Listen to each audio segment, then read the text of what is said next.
இன்றைய தியானம். கர்த்தருக்கு பயப்படுதல் ஜீவனுக்கு ஏதுவானது. அதை அடைந்தவன் திருப்தி அடைந்து நிலைத்திருப்பான். தீமை அவனை அணுகாது. நீதிமொழிகள் 19:23.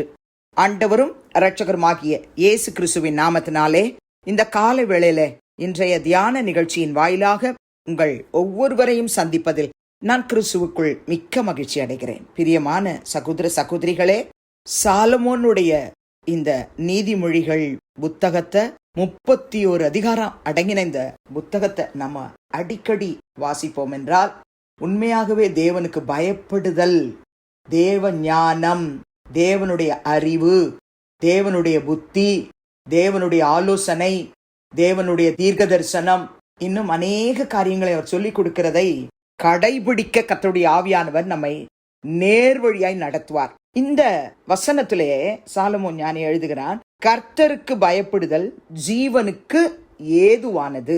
ஃபண்டமெண்டல் வேர்டு என்னன்னா, கர்த்தருக்கு பயப்படணும். அதுதான் ஞானத்தின் ஆரம்பம்.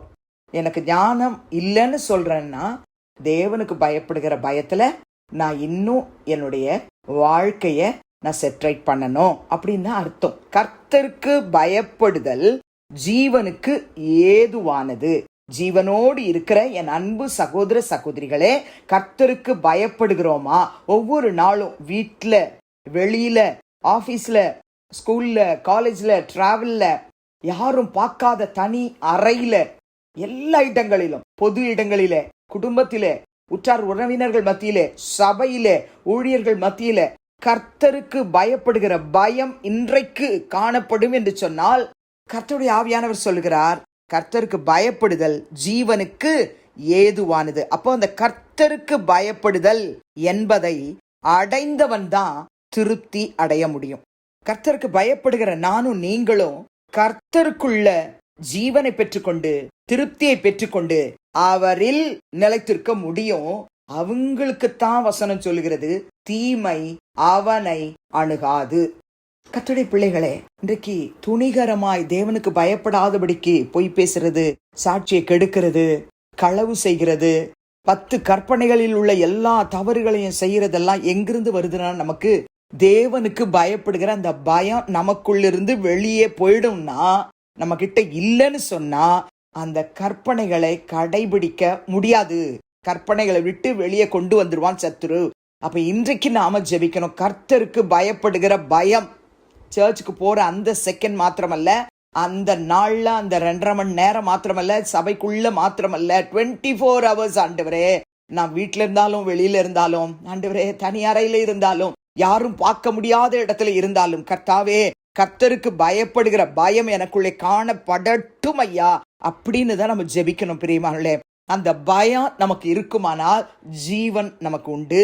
அந்த பயம் நமக்கு இருக்குமானால் திருப்தியை தருவார். கர்த்தருக்குள் நிலைத்திருக்கும் பாக்கியத்தை தருவார். தீமை ஒரு நாளும் நம்மை மேற்கொள்ளாது. தீமை அவனை அணுகாது என்று வசனம் சொல்கிறது.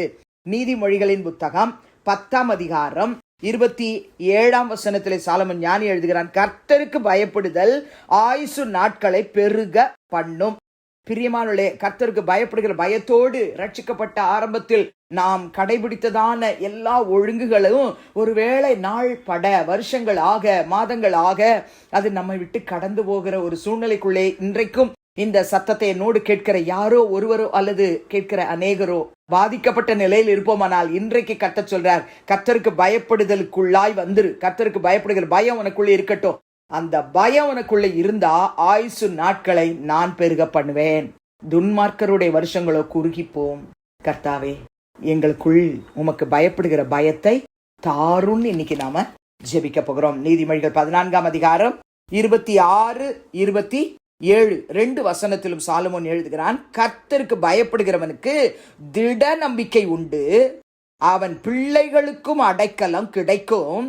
கர்த்தருக்கு பயப்படுதல் ஜீவ ஊற்று, அதனால் மரண கண்ணிகளுக்கு நாம் தப்பலாம். என் அன்பு சகோதர சகோதரிகளே, நமக்கு திட நம்பிக்கை உண்டு, நமக்கு அடைக்கலம் உண்டு. நமக்கு மட்டும் இல்ல, நம்ம சந்ததிக்கு, நம்ம பிள்ளைகளுக்கு கர்த்தருக்கு பயப்படுதல் ஜீவ ஊற்று என்று எழுதுகிறான். அதனால் மரண கண்ணிகளுக்கு நாம தப்ப கர்த்தர் நமக்கு உதவி செய்வார். அப்ப இந்த கர்த்தருக்கு பயப்படுகிற பயம் எனக்கும் என் கணவருக்கும், எனக்கும் என் மனைவிக்கும், எனக்கும் என் பிள்ளைகளுக்கும், என் பெற்றோருக்கும், உடன்பிறப்புகளுக்கு, உற்றார் உறவினர்களுக்கு, என்ன ஜன பந்துக்கள் ஒவ்வொருவருக்கும் ஆண்டவரே, கர்த்தருடைய பிள்ளைகளுக்கு விசேஷமாய், கர்த்தருடைய ஊழியர்களுக்கு, கர்த்தருடைய சித்தத்தை நிறைவேற்ற விரும்புகிற எல்லாருக்கும் தாருன்னு ஜெபிக்கலாமா? பிதாவே, இயேசு கிறிஸ்துவின் நாமத்தில் உம்முடைய சமூகத்துக்கு நாங்கள் வருகிறோம். நீதிமொழிகள் 19:23. ஆண்டவரே, இந்த வசனத்தின்படி கர்த்தருக்கு பயப்படுதல் ஜீவனுக்கு ஏதுவானது, அதை அடைந்தவன் திருப்தி அடைந்து நிலைத்திருப்பான், தீமை அவனை அணுகாது என்ற வேத வசனத்தை வாசித்து தியானித்து ஜெபிக்கிற ஒவ்வொரு கர்த்தருடைய பிள்ளைகளும் ரட்சகா, இந்த நாளிலே உமக்கு பயப்படுகிற பயப்படுதலை ஆண்டவரே நீர் அவர்கள் வாழ்க்கையில ஒவ்வொரு செகண்டும் அவர்கள் அனுபவிக்க உதவி செய்யும். யாராகிலும் இந்த கர்த்தருக்கு பயப்படுகிற பயத்தை விட்டு வெளியே வந்துட்டு அதனால பலவீனம், அதனால நம்பிக்கை இழந்து, அதனால அடைக்கலத்தை இழந்து, அதனால ஆசீர்வாதத்தை இழந்து உம்மை நோக்கி ஜெபிப்பார்களானால் இந்த நாளிலே அவர்களுக்கு உமக்கு பயப்படுகிற பயத்தை கட்டளையிடுவீராக. அதனால் உண்டாகிற நம்பிக்கையை கொடுப்பீராக, அடைக்கலமாய் இருப்பீராக.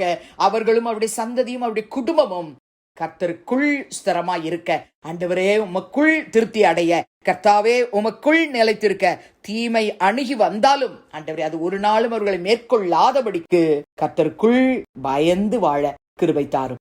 ஆசீர்வதியும் இயேசுவின் நாமத்தில் பிதாவே, ஆமென். கிறிஸ்துவுக்குள் பிரியமானவர்களே, இந்த நாளிலே கர்த்தர் தாமே உங்களோடு கூட இருப்பாராக, உங்களை ஆசீர்வதிப்பாராக, உங்களை நடத்துவாராக. ஆமென்.